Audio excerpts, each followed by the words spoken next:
Hey, it's Allison. I'm taking a quick break, and I have to say the stuff that I'm working on behind the scenes, oh my God, it is going to blow your mind, and I can't wait to get it out to you. And I'm going to be releasing the new series on work culture very soon, and also the Chatcast, the Culture Clash, where we take a popular pop culture topic and we break it down. In the meantime, I thought it was a good time to revisit one of the most life-changing conversations I've had on this show based on the book Patriarchy Stress Disorder with the author, Dr. Valerie Rein. And also, if you haven't yet heard, if this podcast has made any impact on you, or you're just interested in supporting me as a creator and a creative, you can now help support the production of this podcast through Patreon. It's kind of like GoFundMe for creators, but it is a membership subscription. And in return, you get a whole lot more personal content from me exclusive to the subscribers and direct to you. And I'm building a community to help you become an agent of change in your own circles and beyond. You can easily sign up as a premier member at patreon.com/culture changers. Big, giant thank you to Renee Hall, who has joined the Let's Do This membership tier of Patreon. And I'm so grateful for you, for your support online and offline. You are one of my favorite people, and you're the best. Here is my life-changing chat with Dr. Valerie Rein, author of Patriarchy Stress Disorder. Experiences that made us feel unsafe, physically or emotionally, psychologically unsafe. And what I add to that definition is it made us feel unsafe in our fullest authentic expression. It wasn't safe to be ourselves.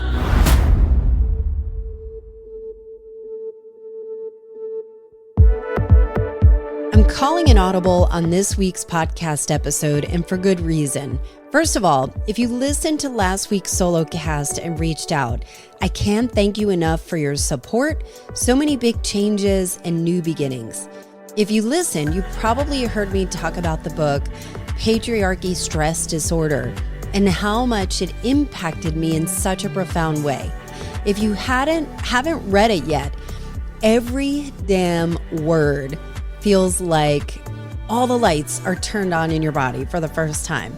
For me, I felt fully seen. And not only that, it was so illuminating that I could barely get through the book. I just kept texting friends passages and lines from it and things that were just like, mind-blowing, because I knew that this framework, these ideas were so revolutionary, it could actually free us from the thoughts that we tell ourselves, the thoughts of not feeling good enough, or you have to try harder or do something different to finally feel like we belong or feel freedom or feel like we're in the right place. Pretty bold statements, huh? So the reason why this episode is so important is that I got to interview the author, Dr. Valerie Rein, last week, and it was so enlightening. So I'm starting the reparenting series with this episode. I had to get it out to you right away. Dr. Valerie is a psychologist with 4 degrees, including 2 masters and a PhD. That is a lot of schoolwork. The book, Patriarchy Stress Disorder, has sparked discussion groups, communities worldwide of women looking to put this practice together. And it's not just for women. You know, men are actually oppressed too when you think of the framework that we live in. So we talk about the system that we all live in, that we've lived in for thousands of years, our war that we wage on our own bodies, and the definition of trauma. And I promise it is not what you think. We talk about if our distracted brains, especially now, are broken, and how to take the steps to break out of this in a scientifically backed way. So as we dive right in, please make sure you're subscribed or following this podcast for future episodes. And if you haven't already, please sign up for my weekly emails where I share my most personal insights. And if you've been listening, you'll know that Shit's going crazy and everything is getting wilder and wilder. I feel like my own shock jock is that every time I come out with a new email, there's something new and just insane that's coming up. And so you'll get these new episodes delivered directly to you so you don't miss one. You can sign up at ALLISONHair.com. Here is my conversation with Dr. Valerie Rein. I wanted to kind of start out real hot. Can you tell me, what is patriarchy stress disorder? Of course. Women have been oppressed for thousands of years. And we may think that, well, things are different now. We have all these opportunities. We are empowered. However, given the findings in the field of epigenetics about intergenerational transmission of trauma, it gives us a different view. These findings tell us that trauma is genetically transmitted. So what our mothers, grandmothers, great-grandmothers experienced, that oppression that women have been experiencing for thousands of years, is still alive and well in our systems. And unbeknownst to us, the decisions we make and how we may be self-limiting our lives is dictated by this trauma from our subconscious. So in short, patriarchy stress disorder is this intergenerational collective trauma of oppression that shows up in our lives as the invisible inner barrier to our fullest authentic expression, happiness, and fulfillment. There's so much to unpack with there. And there's this section from your book that I wanted to read to you, and we can unpack it from there, because I think it's important to identify what trauma is, because I think there are redefinitions that are required for, in general, for, like for really meaningful discussions. And you put in your book, we stay up in our heads, out of our bodies. When the body carries unprocessed trauma, the head is the only safe place to be. Can you help describe what trauma is? Big T trauma and little t trauma. Yes. When we say trauma, for most people, it conjures up images of combat, violent rape, kidnapping, catastrophes. And these are now categorized as the capital T trauma, big traumatic events. However, our lives are chock full of little t traumas, lowercase t traumas, which are experiences that made us feel unsafe, physically or emotionally, psychologically unsafe. And what I add to that definition is it made us feel unsafe in our fullest authentic expression. It wasn't safe to be ourselves. And these experiences led to creating trauma adaptations to keep us safe going forward. For example, if you were doing show and tell in kindergarten and the kids laughed and you felt like shrinking, like disappearing, like crawling out of your skin, you may not remember that particular instance anymore, or may not feel it's relevant, but maybe when you have a public speaking opportunity now, you feel like disappearing, or you get a sore throat, or you come up with another kind of a reason why you cannot possibly do that. Oh, who would want to hear from me, etc. So all these thoughts and even physical reactions are trauma adaptations that your system so smartly created to keep you safe from ever finding yourself again in this situation where you would be psychologically, emotionally unsafe, right? And our lives are full of these little t traumas. But not only that, now with the lens of intergenerational trauma, we're adding everything, big T and little t, that our ancestors experienced and passed along to us, which we don't even need to know about these events.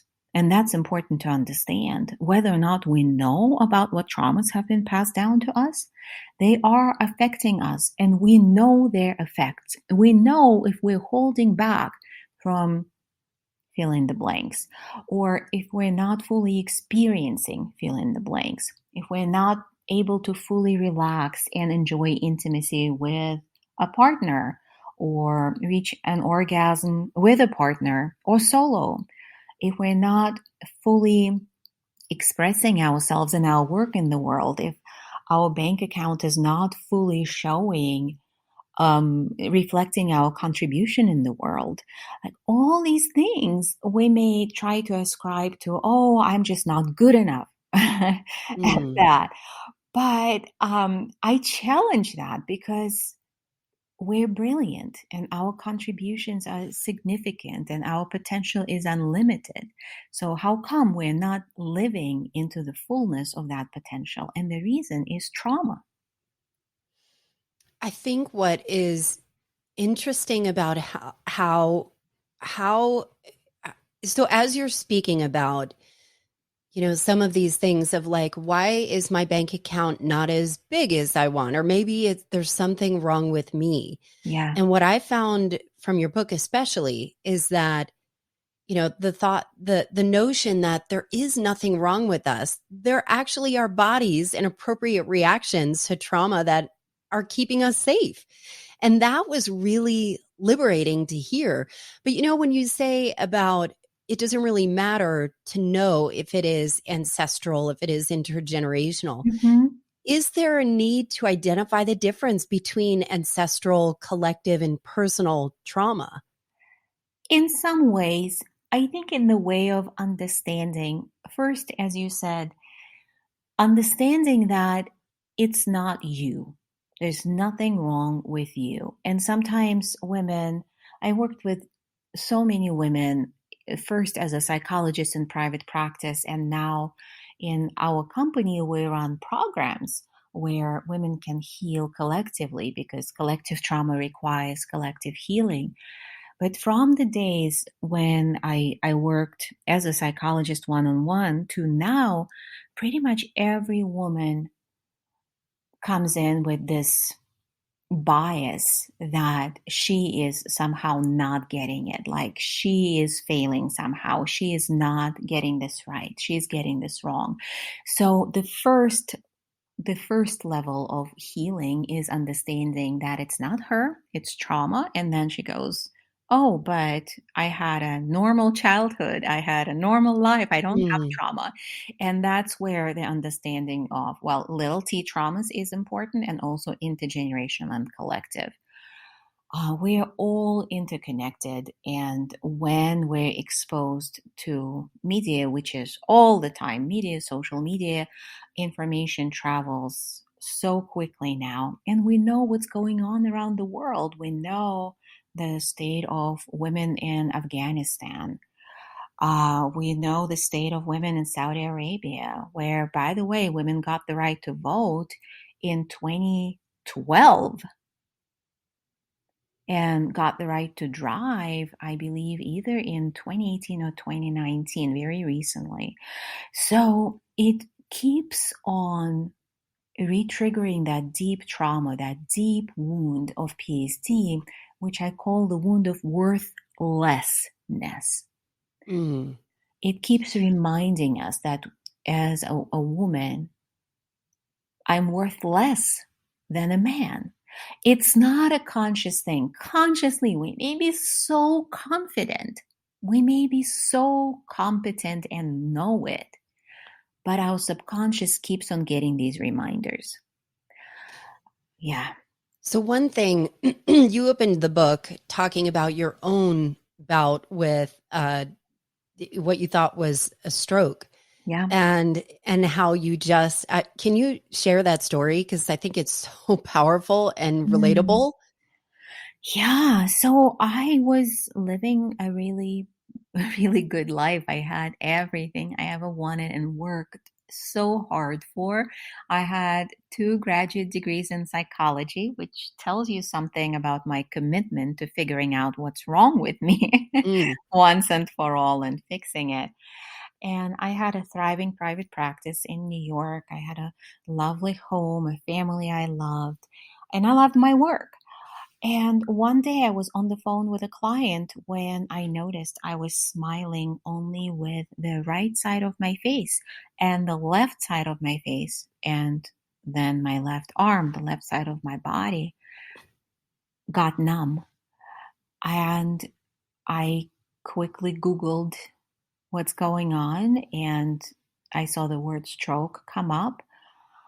And I finished the call and then Of drove course. myself. Of course, right? I mean, we know that.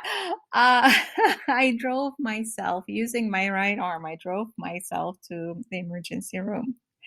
Like all of these things are telling you something, right? But they Yeah, were you not just keep telling, minimizing. You keep right? minimizing the impact of what is happening. Yeah, and so many things. There are such deep stories in all of these choices, but I was not aware of them. These were just the choices that I was making from my subconscious. My subconscious was driving from the place of PSD.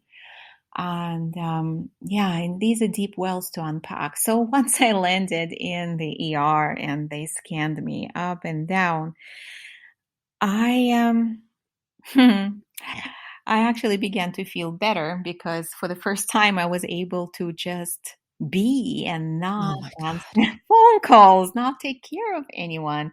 And at the end of the day, they came up with the diagnosis, just stress, Mm. which was a huge relief and also kind of confusing because I did not feel stressed. Allison, I felt exactly the same way I had felt probably my entire life.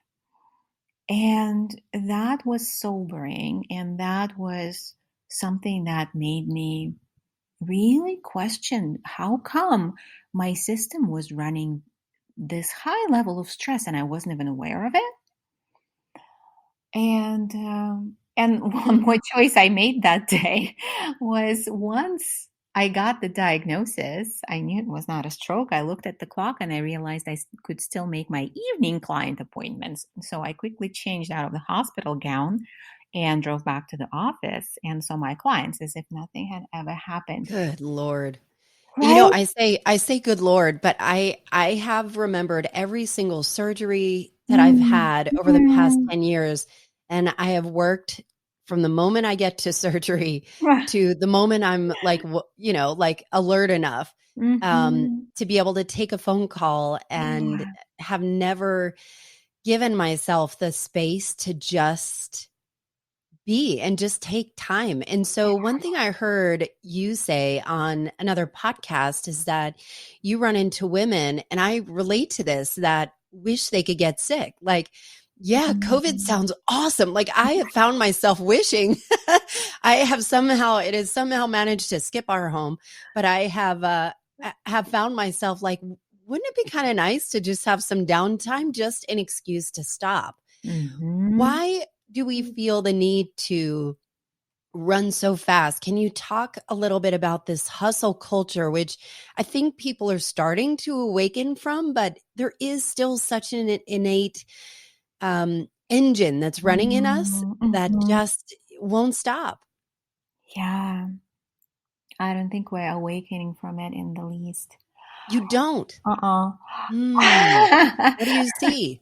I think it's getting worse if anything, and even yeah, and yeah, there's just so many things I can say about this. I'm just picking a thread in my mind where I want to go. Well, let's look at this through the lens of trauma. Even when we consciously awaken to the need to rest and do more self-care and slow down, it's great. That's that level of, that cognitive realization. And it's much harder to actually put it into practice. So many women, we struggle with self-care, with slowing down. Looking at this through the lens of trauma, it actually, the picture is very different. It's not our failing in any way, because our nervous system actually feels unsafe in a state of relaxation. I feel that. Mhm. Preach, honey. Right? It feels safe to be on the go. It feels safe to be in a state of hypervigilance because when we're alert to danger, we're alert to everything that can go wrong. And the state of low grade anxiety, if you will, is our normal. It's a survival normal. There's nothing wrong with that. It's a survival normal. However, if we want to thrive, we need to rewire our nervous systems so that we're not tracking only danger, danger, danger, what can go Mhm. wrong, but we're actually attuning to all the pleasure that's available to us, all the feel good, all the affirmations of our own worth that are available to us that our system tends to reject because, well, I'm not there yet. There is that next thing. And Yes. all of these are symptoms of PSD, by the way, because under patriarchy, a woman could never, ever, ever, ever be enough. We could never Mm. do enough. We could never be enough.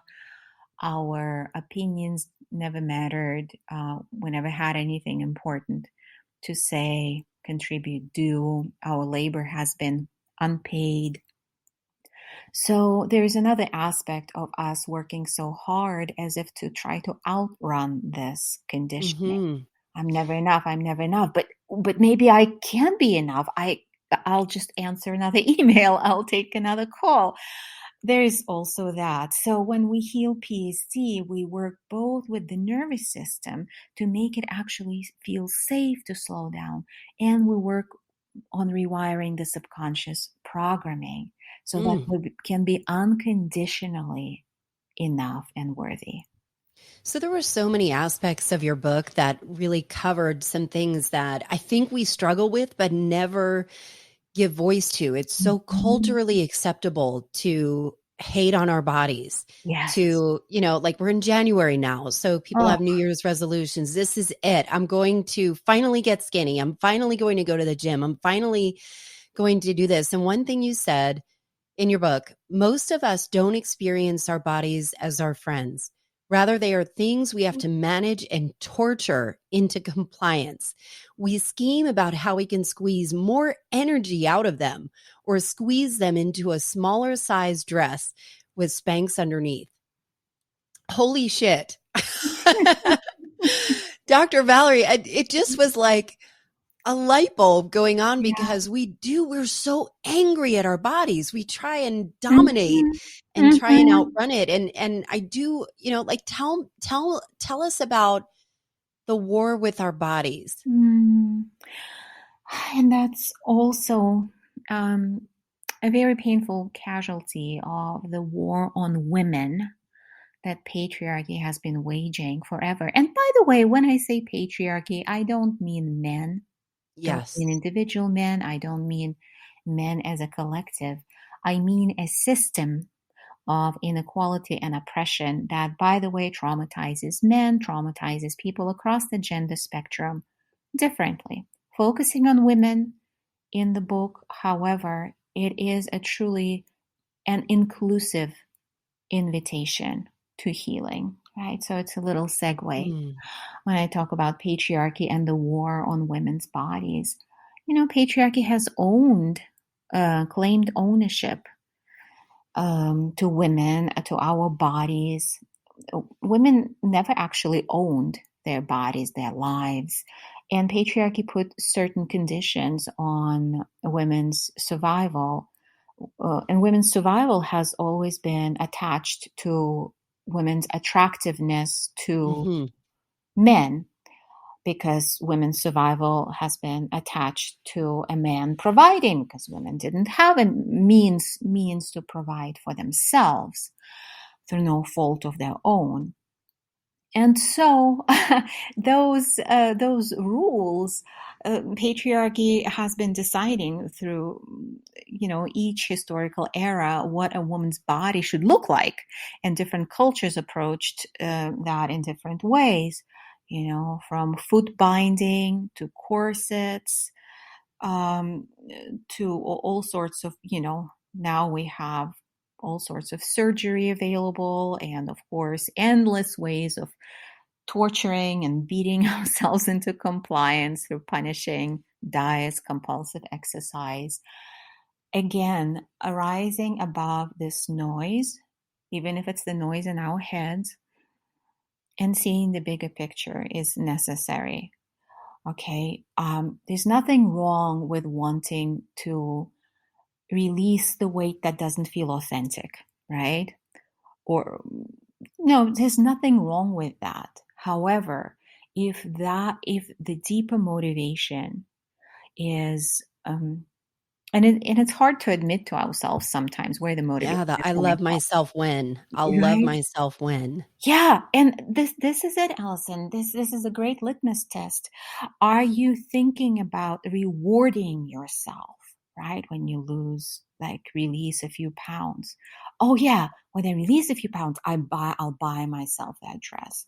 Mhm. Or I'll put myself out there and start dating. But I won't until I do this. If there are any conditions attached to your fitness or weight loss desire, well, then there's probably something inauthentic in that motivation, right? When there is conditionality in our self approval, Mm. expect PSD.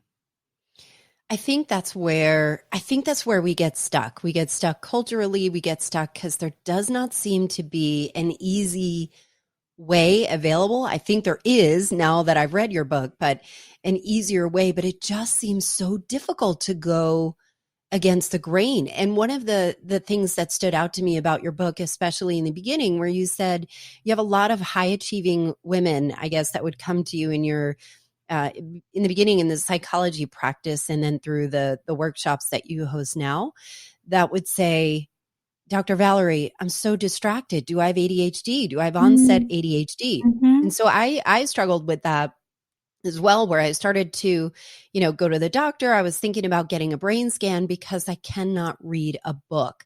And Yeah, so your book literally was the first book that I've finished physically in years.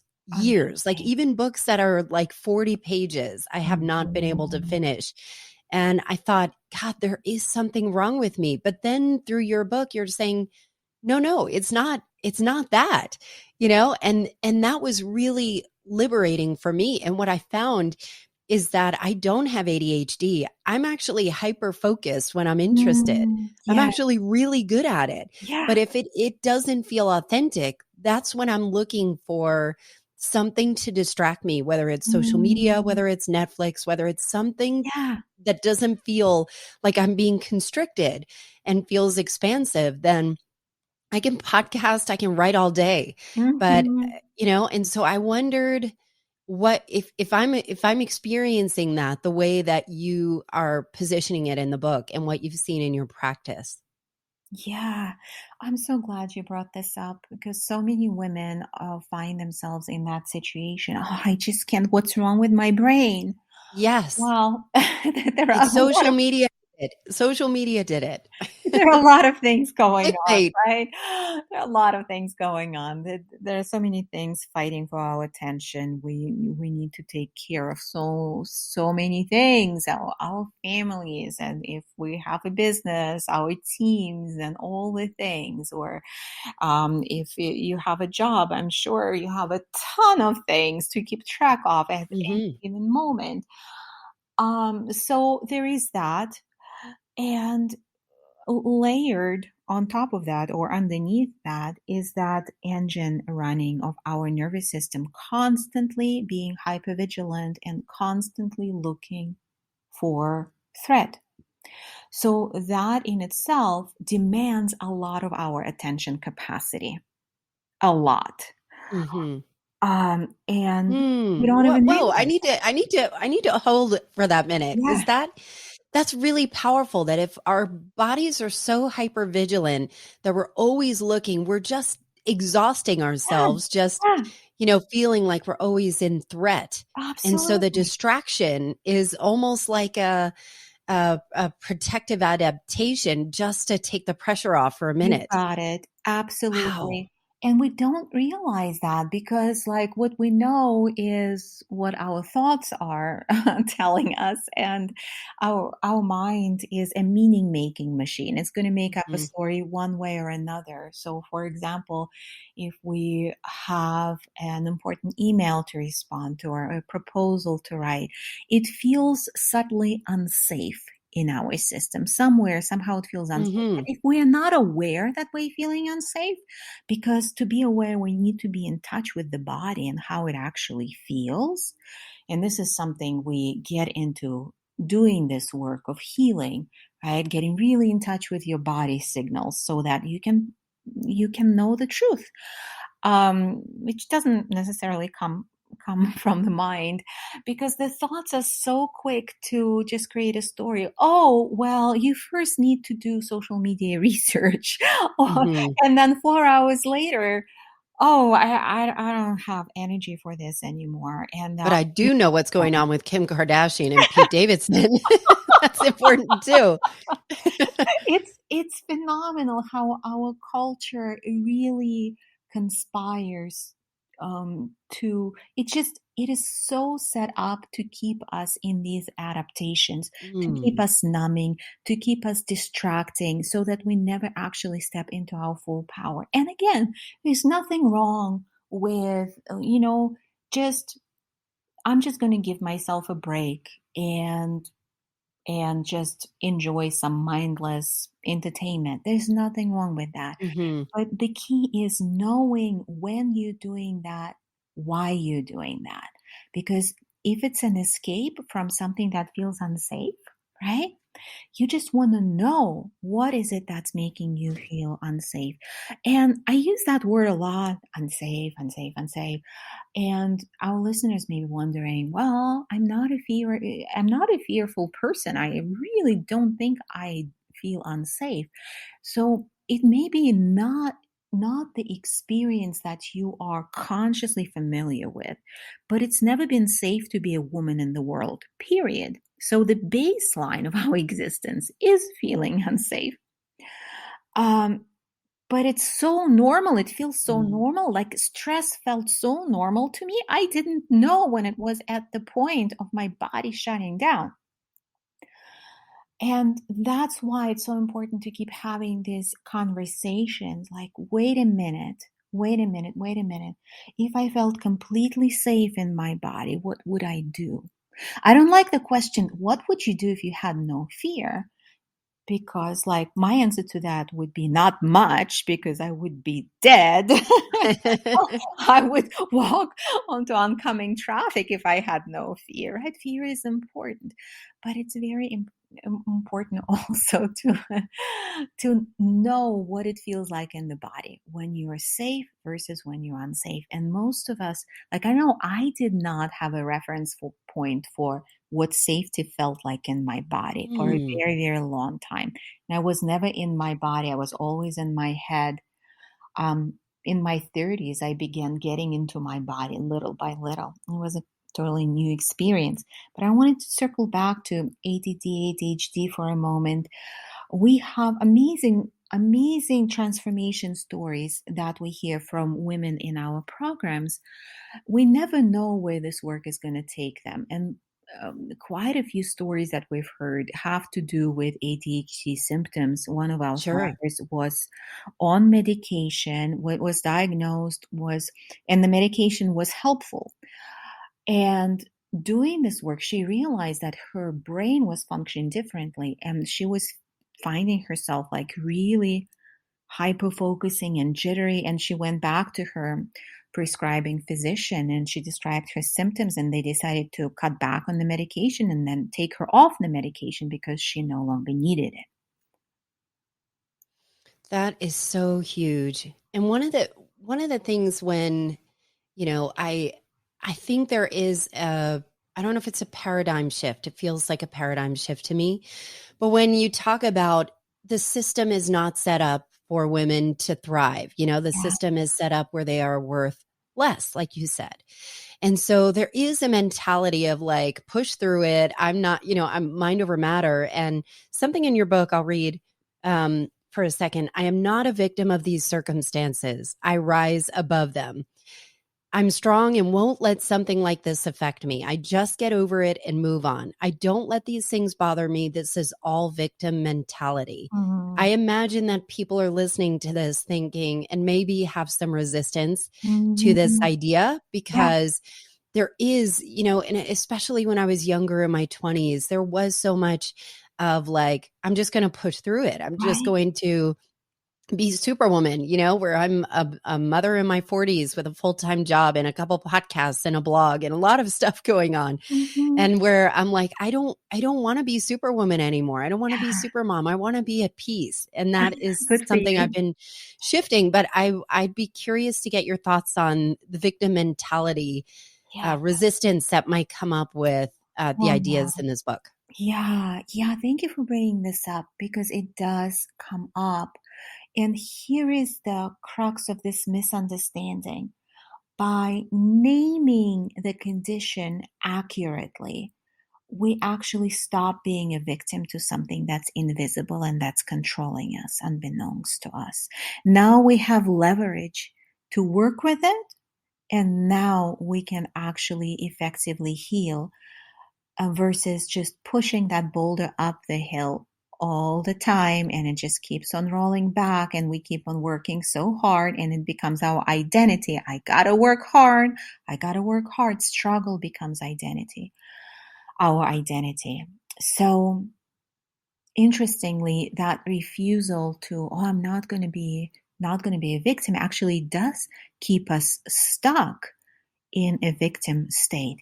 And then there is another aspect to this, which is when we experience trauma, be it when we were little or the trauma that was transmitted to us from previous generations. At that time of experiencing trauma, we were victimized, or our ancestors were.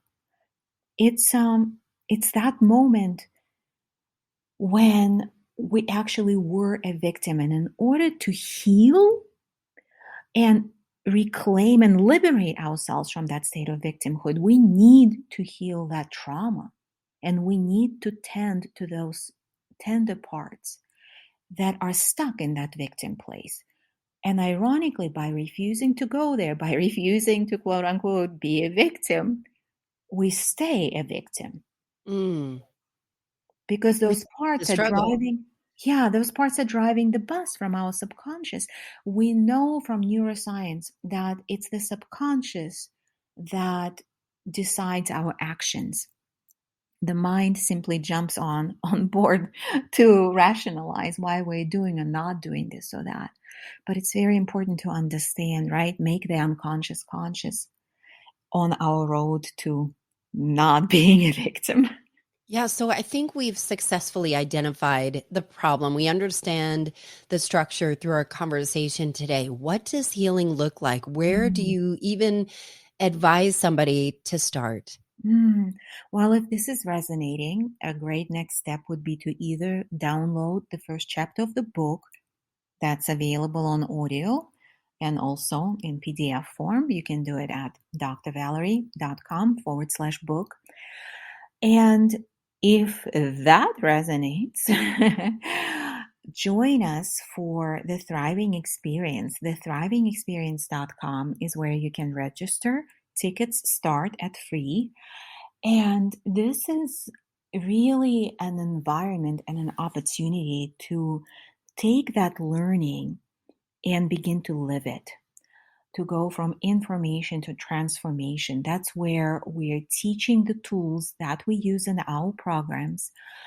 We do this deep immersion introductory so that you can actually experience real shifts in real time with other powerful women from all around the world, recognizing, perhaps for the first time in their lives, that there's nothing wrong with them, coming out of those silos of shame and isolation, feeling that something is wrong with them, seeing that all of that is bullshit, and actually experiencing what that shift from survival, from how much can I bear, to thriving, to how good can it get, feels like, what it looks like, what it sounds like. So it's really delicious. thethrivingexperience.com. Hope to see you there.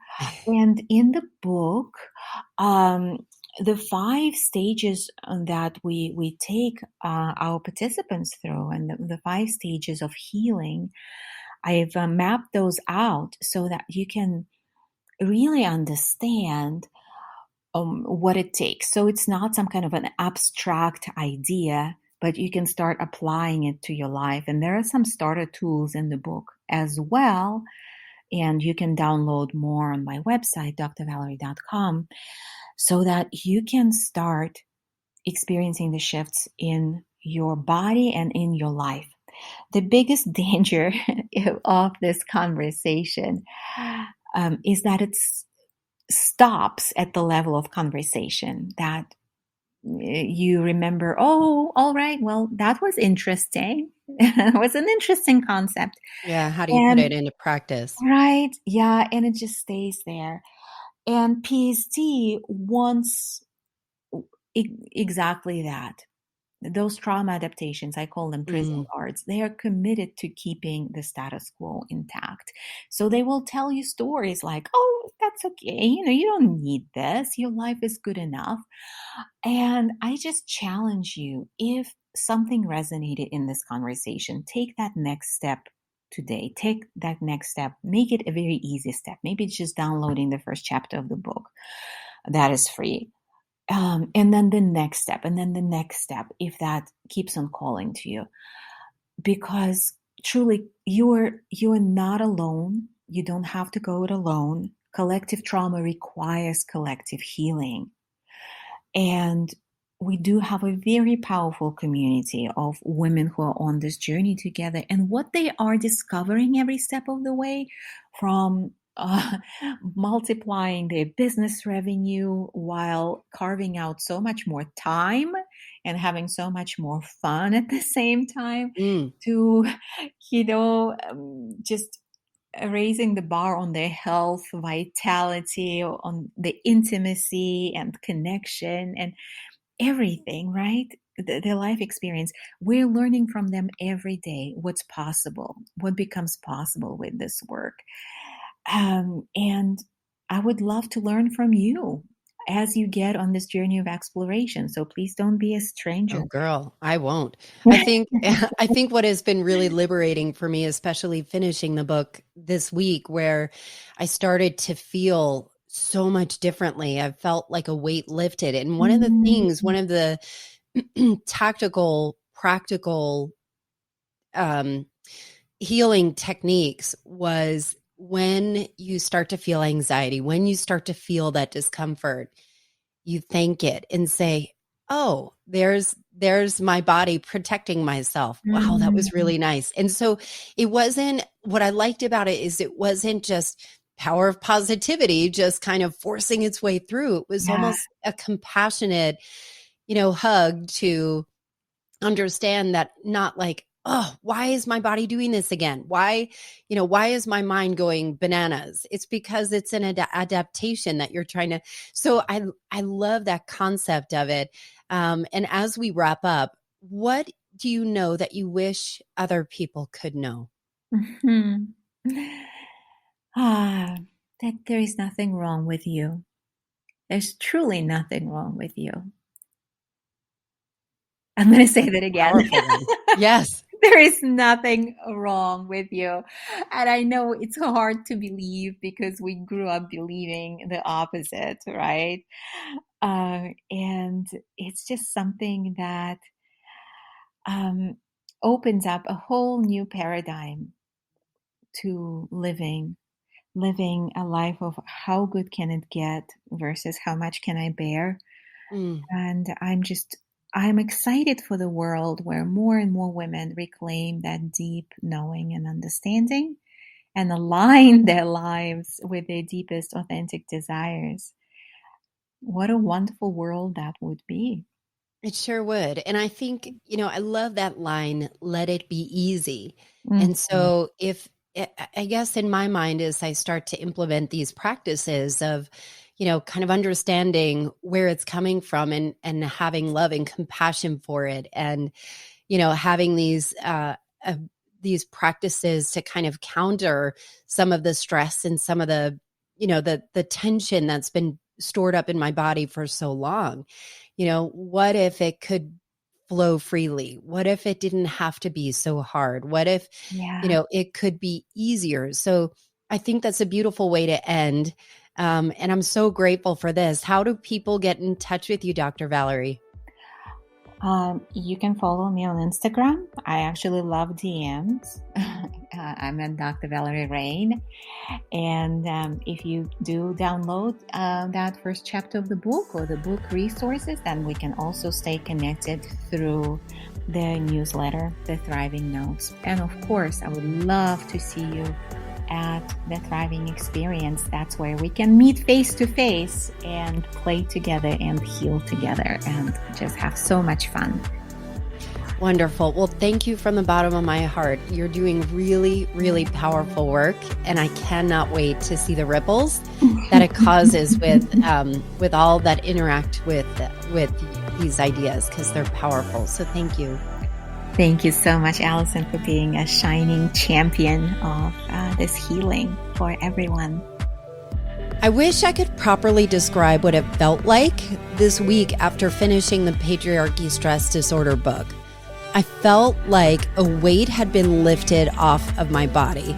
I felt like I finally had the tools to finally find a little peace in my restless heart, my heart that is just full of passion and unsure of how to use it in the best way. So I hope you'll not only read her book, but also sign up for the Thriving Experience virtual retreat that she's hosting that starts on January 21st. And one of the reasons why I wanted to make sure I release this early enough so you have time to sign up, and it's free. I've linked everything in the show notes and would absolutely love to hear how this landed for you.